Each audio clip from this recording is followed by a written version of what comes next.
বলে বর্তমান শাসক গোষ্ঠী সাতক্ষীরাকে বাংলাদেশের অংশ মনে করে না।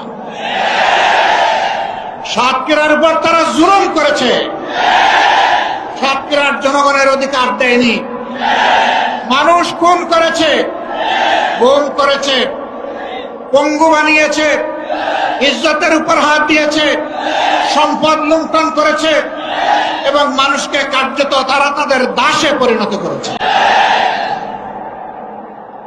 কম বেশি এই চিত্র ছিল বাংলাদেশের। সবচেয়ে খারাপ অবস্থা ছিল সাতক্ষীরা।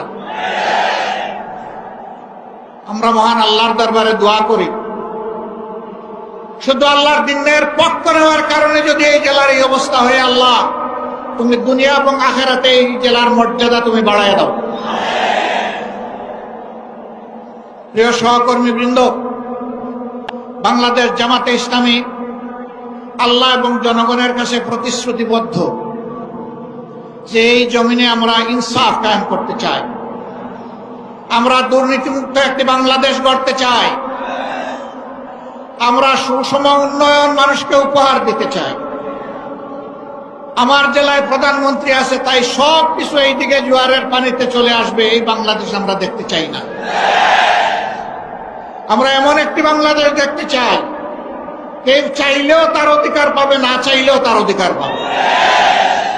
আমরা এমন একটি বাংলাদেশ দেখতে চাই যেই দেশে লক্ষ বেকার যুবকের মিছিল হবে না, বরঞ্চ আমাদের যুবকেরা আমাদের সম্পদে পরিণত হবে। তাদের হাতে মূল্যহীন এক টুকরা সার্টিফিকেট ধরিয়ে দেওয়া হবে না, বরঞ্চ শিক্ষা সমাপনীর সাথে সাথে তাদের হাতে কাজ তুলে দেওয়া হবে। এমন শিক্ষা চাই আর এমন শিক্ষিত জাতি চাই। তবে এই শিক্ষা অবশ্যই নৈতিক এবং দুনিয়াবী বা জাগতিক শিক্ষার সমন্বয় হতে হবে। মানুষ যাতে মানুষ হয়, শিক্ষা নিয়ে মানুষ যাতে ডাকাত না হয়, আমরা সেই শিক্ষাটি চাই। আমরা এমন একটি দেশ চাই, যে দেশে আমাদের মা বোনেরা নিঃসংকোচে যেমন ঘরে সুরক্ষিত থাকবেন, কর্মস্থলেও সুরক্ষা পাবেন, রাস্তাঘাটেও সুরক্ষা পাবেন। তাদের দিকে কোন খারাপ লোক চোখ তুলে তাকানোর কসরত পাবে না। তারা ইজ্জতের সাথে, মর্যাদার সাথে, তাদের দক্ষতা দিয়ে দেশের উন্নয়নে তারাও ভূমিকা রাখবে। নবী করিম সাল্লাল্লাহু আলাইহি ওয়াসাল্লাম মানব জীবনের সবচেয়ে ঝুঁকিপূর্ণ কাজেও মহিলাদেরকে শরীক করেছেন। সেই কাজটি হচ্ছে যুদ্ধ। যুদ্ধে মারা পুরুষের পাশে থেকে তারাও যুদ্ধ করেছে। বিশেষ করে বদর যুদ্ধের কঠিন দিনে আমি প্রায় এই উদাহরণটা দিয়ে থাকি। যখন কাফেররা আল্লাহ রসুলের খুব কাছাকাছি চলে এসেছিল তাকে হত্যা করার জন্য, যখন পুরুষ যোদ্ধারা দিক বিদিক কিছুটা জ্ঞান হারিয়ে ফেলেছিলেন, তখন একজন মা চতুর্দিকে ঘুরে ঘুরে আল্লাহ রসুলকে বেষ্টনে দিয়ে রেখেছিলেন। যুদ্ধ যখন শেষ হয়েছে, তার শরীরে 37টা তীর ঝুলন্ত অবস্থায় ছিল, 70টা কঠিন আঘাত ছিল। রাসূল করিম সাল্লাল্লাহু আলাইহি ওয়াসাল্লাম বলেছেন, শত্রু যখন সামনের দিক থেকে এসেছে, তখন শত্রুর তীর আর আমার মাঝখানে ছিল আল্লাহর এই বান্দি। যখন পিছন দিক থেকে এসেছে, ছিল আল্লাহর বান্দি। ঘুরে ঘুরে আল্লাহ রসুলকে কিভাবে তিনি রক্ষা করবেন? ডাইনে এসেছে ডান দিকে, বামে এসেছে বাম দিকে।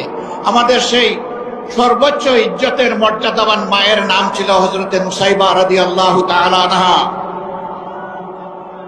যদি যুদ্ধের এই কঠিন ময়দানে আল্লাহর রসুল তাদের জন্য কর্মক্ষেত্র সৃষ্টি করে দিয়ে থাকেন, আমরা কে তাদের হাত বন্ধ করা? আমাদের ব্যাপারে ইসলামের প্রতিপক্ষ শক্তিরা অপপ্রচার চালায়। জামাতে ইসলামী ক্ষমতায় গেলে মহিলাদেরকে ঘর থেকে বের হতে দিবে না, আর যদি দেও আস্তে করে জোর করে একটা বুরকা পরায় দেবে। জোর করে পরানো লাগবে না। যে দেশে ইসলাম কায়েম হবে, এদেশের মানুষেরা, মায়েরা আনন্দের সাথেই সেদিন তারা ইজ্জতের জন্য তাদের সম্মানের মর্যাদার পোশাক পরিধান করবেন। তারপরেও কোনো মা, কোনো বোন যদি এই পোশাকের বাইরে থাকেন, আমরা তাদেরকে কথা দিচ্ছি, নিশ্চয়তা দিচ্ছি, কারো উপর জোর কাটানো হবে না। কারণ এদেশে শুধু মুসলমানরা বসবাস করে না, অন্যান্য ধর্মের লোকেরাও বসবাস করে।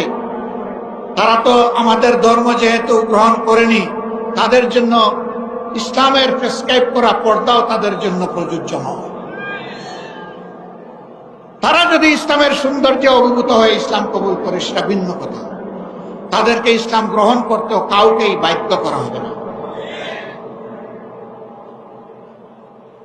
সম্মানিত সহকর্মী বৃন্দ, এই দেশে শুধু মুসলমানরা বসবাস করে না, হিন্দু, খ্রিস্টান, বৌদ্ধ ধর্মের লোকেরাও বসবাস করে।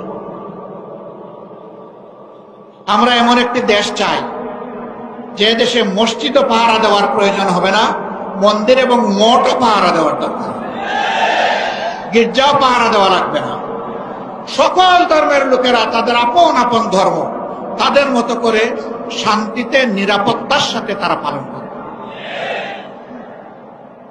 আলহামদুলিল্লাহ, আমাদের দেশটি সাম্প্রদায়িক সম্প্রীতির একটি চমৎকার বাগান, কিন্তু আমাদের বাগানে মাঝে মাঝে হুতুম পেঁচা ঢুকে পড়ে। এই হুতুম পেঁচাদের ব্যাপারে আমাদেরকে সতর্ক থাকতে হবে। আমরা এই সম্প্রীতি নষ্ট করতে দেব না। আমরা এমন একটি বাংলাদেশ গঠন করতে চাই যেখানে মানুষকে তার শিক্ষা কিংবা কাজের ধরন দেখে মর্যাদা দেওয়া হবে না, বরঞ্চ প্রত্যেকটা মানুষকে আশরাফুল মখলুকাত হিসেবে মর্যাদা দেওয়া হবে। আমার দেশের একজন পরিচ্ছন্নতা কর্মী, তিনিও আমার ভিআইপি। তারা যদি 3 দিনের জন্য তাদের কাজ বন্ধ করে, আমরা কেউ ঘর থেকে বের হতে পারবো না। তাদের এই কাজ, কঠিন কাজ আমি করতে পারবো না। তারা কষ্ট করে এই কাজটা আমাদের করে দেন, আমি তাদেরকে সেলিউট জানাই। সে আমার ভাই, সে আমার বোন, সে আমার এই সমাজকে চালু রেখেছে। যে ভাইটি আমার রিক্সা চালিয়ে জীবন নির্বাহ করে, ও রিক্সা না চালাইলে আমি আমার কর্মস্থলে যেতে পারবো না, আমি তাকে সেলিউট জানাই। আমি দেখবো না তিনি রিক্সাওয়ালা, আমি এটাও দেখবো না তিনি একজন অতি সাধারণ কম শিক্ষিত মানুষ, আমি তাকে তার কাজের মর্যাদা দেব। এইভাবে সমস্ত মানুষ, মুটে মাঝি কুলি, যে যেখানে আমরা আছি, শ্রমিক, কৃষক, আপামর জনতা, বিভিন্ন পেশাজীবী, যার যার পেশায় তিনি মর্যাদা এবং দায়িত্ববোধের সাথে দায়িত্ব পালন করবেন ইনশাআল্লাহ। সেই সম্প্রীতির বাংলাদেশ যদি আমরা গঠন করতে পারি, তাহলে এই সম্প্রীতির বাংলাদেশকে রোকার সাহিত্য কারোই থাকবে না। এই জন্য আমরা চাই জাতীয় স্বার্থে দল এবং ধর্মের ঊর্ধ্বে উঠে আমরা থাকবো এক। সেই ইস্পাত কঠিন জাতীয় ঐক্য আমরা চাই, যেখানে উলামায়ে কেরাম মর্যাদা পাবেন, পেশাজীবীরা মর্যাদা পাবেন, সকল শ্রেণী পেশার মানুষ মর্যাদা পাবেন। এই যে 24-এর স্বাধীনতা এসেছে এমনি এমনি আসেনি ভাই। 2006 সালের 28 অক্টোবর স্পষ্ট দিবালোকে লোকে বইটা দিয়ে আদম সন্তানদেরকে হত্যা করার পর যখন তাদের নিথর দেহ পড়ে তড়পাচ্ছিল, তখন তার উপর উঠে বিকৃত রুচির ওই খুনিরা তখন তারা লাফালাফি করেছিল। সেই দিন বাংলাদেশ পথ হারিয়েছিল। সেই পথ হারা বাংলাদেশ দীর্ঘ ত্যাগের পর আবার আল্লাহর অশেষ মেহেরবানিতে 2024 সালের 5 আগস্ট আবার তার পথে ফিরে এসেছে। এর মাঝে অনেক রক্ত দিতে হয়েছে। 57 জন কমিটির দেশপ্রেমিক চৌকস সেনা অফিসারকে খুন করা হয়েছে 2009 সালের 25 এবং 26 ফেব্রুয়ারি ঢাকার পিলখানায় তৎকালীন বিডিআরের সদর দপ্তরে। এরপরে জামাতে ইসলামের নেতৃবৃন্দকে দফায় দফায় খুন করা হয়েছে। 2 জন সাবেক আমিরে জামাত সহ 11 জন কলিজার টুকরা, আমাদের মাতার তাজ শীর্ষ নেতৃবৃন্দকে বিচারের নামে জুলুম করে খুন করা হয়েছে। এই খুনের প্রতিবাদ যারা করেছেন, অন্যায়ের প্রতিবাদ করেছেন, তাদেরকে গ্রামে গঞ্জে খুন করা হয়েছে। আগেই বলেছি, সবচেয়ে বেশি খুনের ঘটনা ঘটেছে এই সাতক্ষীরায়। তারপরে আপনাদের পার্শ্ববর্তী জেলা ঝিনাইদহে এইভাবে বিভিন্ন জায়গায় খুনের তাণ্ডব চালানো হয়েছে। ভাই ও বোনেরা, সর্বশেষ এই বছরে 1 জুলাই থেকে শুরু করে 5 আগস্ট পর্যন্ত খুনের বন্যায় বাংলাদেশকে ভাসিয়ে দেওয়া হয়েছে। বৈষম্য বিরোধী ছাত্র জনতা রাস্তায় নেমে এসেছিল। তাদের হাতে কোনো আগ্নেয়াস্ত্র ছিল না, এমনকি তাদের হাতে কোনো ইটপাটকেলও ছিল না। তারা শান্তিপূর্ণভাবে দাবি আদায়ের জন্য রাস্তায় নেমেছিল। কোটার সংস্কারের জন্য, কোটা বাতিলের জন্য নয়। তারা বলেছিল যৌক্তিক কোটা দেন, আমাদের আপত্তি নাই, কিন্তু কোটার নামে জাতির সাথে, মেধার সাথে তামসা করবেন তা আমরা মানব না।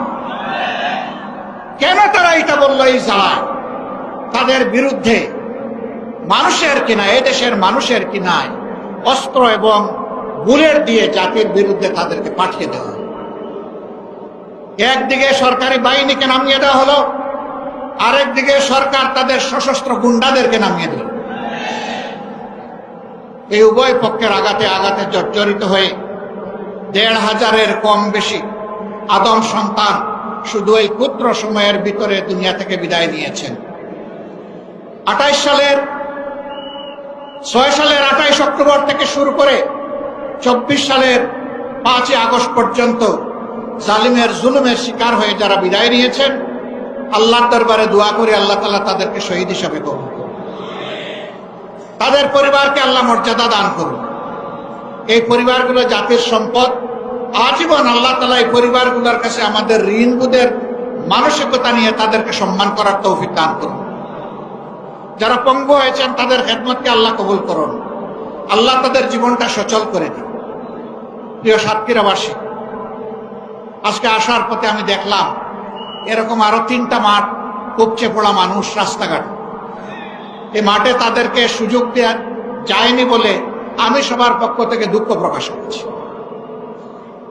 আল্লাহ তাআলার আসমান অসীম, জমিন সসীম। সেই সসীম জমিনের ছোট্ট একটা টুকরা আমরা পেয়েছি। আমরা এই বাংলাদেশকে প্রাণ উজাড় করে ভালোবাসতে চাই। আমরা ভালোবাসি। এই জন্য আমাদের কোনো দাদা, মামা, খালু, ফুফির বাড়ি নাই। এটি আমাদের আউয়াল ঠিকানা দুনিয়ায়, এটি আমাদের আখের ঠিকানা। আমাদের উপর জুলুম করা হয়েছে, আমরা দেশ ছেড়ে কোথাও পালিয়ে যাই। দেশকে যারা ভালোবাসে তারা দেশ ছেড়ে পালিয়ে যেতে পারে না। দেশের প্রতি যাদের দায়বোধ নাই তারা যে কোনো সময় দেশকে খোদা হাফিজ বলতে পারে। আমরা বলবো না। আমরা আমাদের আল্লাহর কাছে আমরা খুবই বিনীত, কৃতজ্ঞ। তিনি এমন একটি সুন্দর দেশে আমাদেরকে পয়দা করেছেন। আমরা এই দেশ নিয়ে বাঁচতে চাই, এই দেশেই অন্যায়ের বিরুদ্ধে লড়তে চাই এবং এই দেশকেই আমরা দুনিয়ার একটা শ্রেষ্ঠ দেশে পরিণত করতে চাই। এই সংগ্রামের দায়িত্ব আপনাদেরকে নিতে হবে। আপনারা নেওয়ার জন্য প্রস্তুত? এই হালকা প্রস্তুতে হবে না। আওয়াজ দেন, আপনারা প্রস্তুত? আলহামদুলিল্লাহ, আল্লাহ কবুল করুন। আজকে সারা বাংলাদেশ থেকে গর্জন উঠেছে সিংহের আওয়াজে। আমরা জীবন দিব, কিন্তু আমার দেশের ১ ইঞ্চি মাটি কোনো হায়নাকে দেব না। আল্লাহ তাআলা আমাদেরকে এই শক্তি দান করুন। ২৪-এর আমাদের সন্তান, বুকের সন্তান, যুবক যুবতীরা, তারা যে অন্যায়ের বিরুদ্ধে বুক চিতিয়ে লড়াই করেছে, আল্লাহর কাছে চাই, হে আল্লাহ, তুমি তাদের অন্তর দেশপ্রেম এবং তোমার ইমান